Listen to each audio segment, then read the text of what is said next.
જી ધન્યવાદ સમગ્ર મામલે માહિતી આપવા બદલ. તો સમાચારમાં આગળ વાત કરીએ રાજકોટની. તો રાજકોટમાં આગામી 5 થી 7 જૂન દરમિયાન રાજકોટના રેસકોર્સ મેદાન ખાતે યોજાનારી બાબા બાગેશ્વર તરીકે જાણીતા ધીરેન્દ્ર કૃષ્ણ શાસ્ત્રીની હનુમત કથાને લઈને વિવાદ વધુ ઘેરો બન્યો છે. બાબાના દિવ્ય દરબાર અને તેમની કથિત અલૌકિક શક્તિઓ અંગે સવાલો ઉઠાવનારા એડવોકેટ અને જાગૃત નાગરિક પુરુષોત્તમ પીપળિયાએ સોશિયલ મીડિયા તથા અન્ય માધ્યમો મારફતે ધમકીઓ મળતી હોવાનો આક્ષેપ કર્યો છે. મીડિયા સાથેની વાતચીતમાં પીપળિયાએ જણાવ્યું હતું કે મને સોશિયલ મીડિયા અને અન્ય માધ્યમોથી ધમકી આપવામાં આવી રહી છે. હું આવા લોકોને ધર્માર્થ ગણાવું છું અને ચોક્કસ વિચારધારા તેમને ધર્માર્થ બનાવી રહી છે. પીપળિયાએ સ્પષ્ટ કર્યું છે કે તેઓ સનાતન ધર્મના વિરોધી નથી, પરંતુ ચુસ્ત ધર્મ સમર્થક છે. તેમનો વિરોધ માત્ર ડીંડક, દોરા ધાગા અને પ્રપંચ સામે છે. ત્યારે પીપળિયાએ ધીરેન્દ્ર કૃષ્ણ શાસ્ત્રીની આ કથિત દિવ્ય શક્તિઓને પડકારતા જણાવ્યું કે જો બાબા ખરેખર અલૌકિક શક્તિ ધરાવતા હોય તો તેઓ રાજકોટના મોરદરા વિસ્તારના એક એવા વ્યક્તિ વિશે માહિતી આપે જે છેલ્લા 28 વર્ષથી ગુમ છે.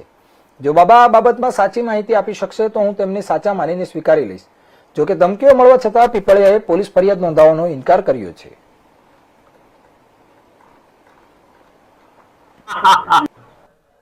પરછી કાઢી લોકોના દુઃખ દર્દને દૂર કરતા બાગેશ્વર ધામના પીઠાધીશ્વર બાબા ધીરેન્દ્ર શાસ્ત્રીનો ફરી એકવાર રાજકોટમાં દિવ્ય લોક દરબાર યોજાવાનો છે. આગામી 5 અને 7ના રોજ રાજકોટના રેસકોર્સ ગ્રાઉન્ડમાં લોક દરબાર આજે કહેવાય કે લોક દરબાર યોજાવાનો છે. ત્યારે આ જે લોક દરબારની અગાઉ પણ જે વિરોધની મુહિમ ઉપાડી હતી, ત્યારે આ વખતે પણ જે વિરોધની મુહિમ ઉપાડી છે તે સામાજિક અગ્રણી પુરુષોત્તમભાઈ પીપળિયા છે. આપણી સાથે જેમની સાથે વાત કરીશું. પુરુષોત્તમભાઈ, ક્યાંક ને ક્યાંક બાગેશ્વર ધામના પીઠાધીશ્વર બાગેશ્વર બાબા પાછા રાજકોટ આવે છે. પરચીનો લોક દરબાર યોજાશે, લોકો પોતાની દુઃખ દર્દ કરશે. તમે શું કહેશો? તમે આ બાબતને વિરોધ કરી રહ્યા? મારો વિરોધ બાબા બાગેશ્વર છે. તે હનુમાન ચરિત્રો પર કથા કરે છે, એની પર કોઈ વિરોધ નથી. મારો વિરોધ માત્ર ને માત્ર જે કથા પછી દરબાર યોજવામાં આવે છે અને આ દરબારમાં જે લોકોને બોલાવીને ચિઠ્ઠી કાઢવામાં આવે છે, ઢોંગ ધટિંગ કરવામાં આવે છે, જાદુગીરી કરવામાં આવે છે, ડાકીની સાકીની પીચાસી વગેરેને ધૂણવામાં આવે છે, આ બધી બાબત સામે વિરોધ છે. એ સિવાય અન્ય કોઈ પણ બાબતનો વિરોધ નથી. એટલે સનાતન ધર્મનો કે અન્ય કોઈ પણ ધર્મનો પ્રસાર ને પ્રચાર કરવાની બધા ધર્મધરોને છૂટ હોય છે અને કરવો જ જોઈએ. હું એના સમર્થનમાં પણ છું, પણ અંધશ્રદ્ધા ફેલાવી એ મારી દ્રષ્ટિએ યોગ્ય નથી. જે રીતે તમે વિરોધ કરો છો, પણ ક્યાંક ને ક્યાંક એવી કોમેન્ટો પણ એવી આવે છે કે તમે હિન્દુ નથી, સનાતની નથી, સાથે તમને હવે ધમકી પણ મળવા માંડી છે આ વિરોધ શરૂ કરવાની સાથે. પહેલાં હું સનાતની છું એના 4-5 પ્રૂફ આપી દઉં. મેં રાજકોટના રૈયા સ્મશાનમાં મારા ખર્ચે શિવ મંદિર બનાવ્યું છે. જો હું સનાતની ન હોઉં તો હું કોઈ દી બનાવું નહીં, કે સનાતનીનો વિરોધ હોય તો બનાવવું નહીં. મેં ઘણી સપ્તાહો યોજાણી છે, એમાં મેં મારા તરફથી ફાળો પણ આપેલ છે. હું એના આયોજનમાં પણ કાર્યરત હોઉં છું. એ સિવાય જ્યાં જ્યાં ધાર્મિક કાર્ય થતા હોય એ ધાર્મિક કાર્યમાં મેં હંમેશા સક્રિયપણે રસ લીધો છે.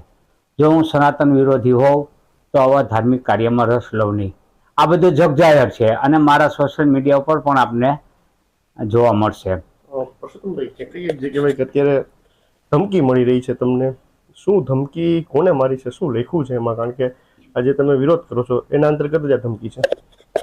કેટલાક ધર્મજનોની યુવકો અને ધર્મજનોની સંતોએ ધર્માંધ બનીને જે કાંઈ ધમકીઓ આપી છે, તો ધમકી આપનાર તરીકે હું એમને દોષિત નથી ગણતો, પણ એમને આ ઝેર ફેલાવવામાં જે કોઈ વિચારધારા હોય તે વિચારધારા દોષિત છે.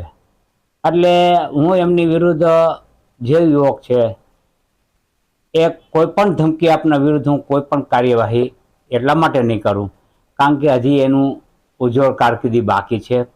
એની ઉપર હું કોઈ પણ પ્રકારની કાયદેસરની કાર્યવાહી કરી એના જીવન ઉપર કે એની કારકિર્દી ઉપર વિપરીત અસર થાય એવું કંઈ નહીં કરું, કારણ કે મારી દ્રષ્ટિએ દોષિત નથી.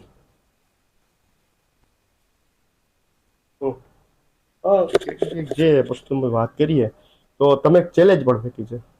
શું ચેલેન્જ છે અને જો તે ચેલેન્જ એક્સેપ્ટ કરી લેશે બાગેશ્વર ધામના પીઠાધીશ્વર બાબા ધીરેન્દ્ર શાસ્ત્રી તો તમે શું કરશો?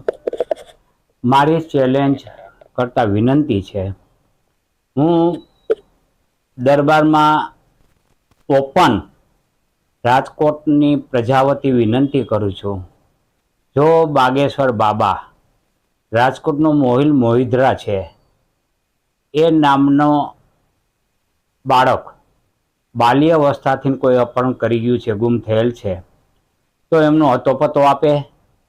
એમનો ગુમ કરનાર કોણ છે માત્ર એમનો હતોપતો આપે. એટલે હું બાગેશ્વર બાબાના ચરણોમાં પડી અને મેં જે કાંઈ અત્યાર સુધીની ટીકાઓ કરી છે એ બદલ હું માફી માગીશ અને હું બાબાનો કાયમી ભક્ત બનીશ અને બાબાના જે કાંઈ કાર્યો છે તેની હું સરાહના કરીને પ્રચાર અર્થે જોડાઈશ. ધન્યવાદ. તો આ હતા સામાજિક અગ્રણી પરસોત્તમભાઈ પીપળિયા, જેમને સ્પષ્ટ વાતચીત કરી છે કે જે રીતે ધીરેન્દ્ર શાસ્ત્રી જે બાગેશ્વર ધામના પીઠાધીશ્વર છે ત્યારે લોક દરબાર યોજાવાનો છે, ત્યારે આ લોક દરબારમાં જે વર્ષો પહેલા જે બાલ્યાવસ્થામાં ગુમ થયેલ મોહિદ્રા નામનો જે યુવક છે તેને ગોતી આપે, જેથી જો તેને તે મળી જશે અને જો તેનો તેનું સરનામું આપશે તો તેના જે કહેવાય ભક્ત બની જશે. પણ ક્યાંક ને ક્યાંક જે આ અંધશ્રદ્ધા ફેલાવાના ચિઠ્ઠા ચબરખાના નામે જે લોકોને ગુમરાહ કરવાનું કાર્ય છે તે રાજકોટ અને કહેવાય ધર્મના નામે કદાપી ચલાવી નહીં લેવાતી હાલ અત્યારે પરસોત્તમભાઈ પીપળિયા